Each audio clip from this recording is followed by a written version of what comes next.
आज माझ्या मुलीने मला एक असा प्रश्न विचारला जो मला कधीच पडला नव्हता आणि खरं सांगू का त्याचं उत्तरही मला माहीत नव्हतं. क्रिसमस असल्याने आम्ही तिला बेकरीमध्ये ट्रीट द्यायला गेलो होतो.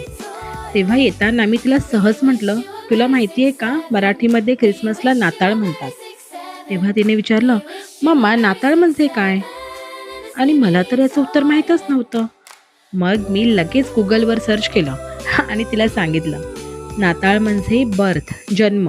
हा शब्द पोर्तुगीज भाषेतून आलेला आहे. पोर्तुगीजमध्ये बर्थला नाताळ असं म्हणतात. ख्रिसमस म्हणजे येशू ख्रिस्तांचा जन्मदिवस. म्हणून पोर्तुगीजांनी या सणाला नाताळ असं म्हटलं.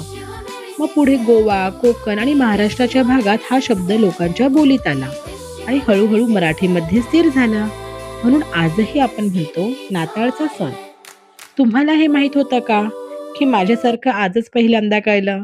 नक्की सांगा. थँक